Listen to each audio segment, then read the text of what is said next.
Hello మామాస్, welcome back to my channel. మనకి ఏదైనా పని ఉంటే మాత్రం ఒక్కరు రారు, ఇలాంటప్పుడు అయితే అందరు వస్తారు. దేని గురించి చెప్తా, వీడియో లాస్ట్ వరకు చూడండి. మా అల్లుని కోసం మంచి సాంగ్ సెట్ చేసిన, వినండి. ఉద్యోగం చేస్తానంటే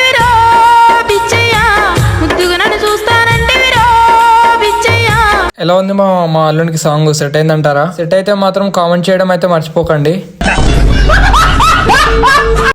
మా అల్లుడు బాగా కష్టపడుతున్నానే వాటర్ తీసుకురావడానికి అయితే వెళ్ళాను. కాకపోతే వెళ్ళేసరికి కరెంట్ పోయింది. ఇప్పుడేం చేస్తాడు మీ హీరో? ఏముంది, ఇవే వాటర్ తీసుకెళ్లి ఫిల్టర్ వాటర్ అని చెప్పేస్తా. పిచ్చోలైపోయారు మా టీం అంతా. బైక్ ఎయిర్ ఫిల్టర్ చేంజ్ చేయక 9 months అవుతుంది. నేను పెద్ద మెకానిక్ లాగా ఫోన్ లో ఫోటోలు తీసుకొని ఎయిర్ ఫిల్టర్ అయితే బయట తీసిన. ఎయిర్ ఫిల్టర్ పరిస్థితి ఇదిగో ఇలా ఉంది. నాకు ఒక చిన్న డౌట్ మావా, ఈ ఎయిర్ ఫిల్టర్ ని ఎయిర్ కొట్టిస్తారా లేకపోతే పెట్రోల్ తో కడుగుతారా? ఒక్కసారి అయితే కామెంట్ చేయండి. ఫైనల్ గా కొత్త ఎయిర్ ఫిల్టర్ అయితే ఎక్కిచ్చేసిన. ఎయిర్ ఫిల్టర్ ఎక్కేగానే పెద్ద మెకానిక్ లాగా అయితే ఫీల్ అయిపోయినా మావా నేనైతే. కానీ లాస్ట్ లో ట్విస్ట్ ఏంటంటే నాకు ఎక్కేనికి అయితే రాలేదు. మళ్ళీ మెకానిక్ షాప్ కి అయితే వెళ్ళిపోయినా. ఎందుకులే నీకు బతుకు, ఎందుకులే నువ్వు బతుకుతావు. వీళ్ళు ఇక్కడ ఎందుకున్నారో వీడియో లాస్ట్ లో చెప్తా అన్నా కదా మావా.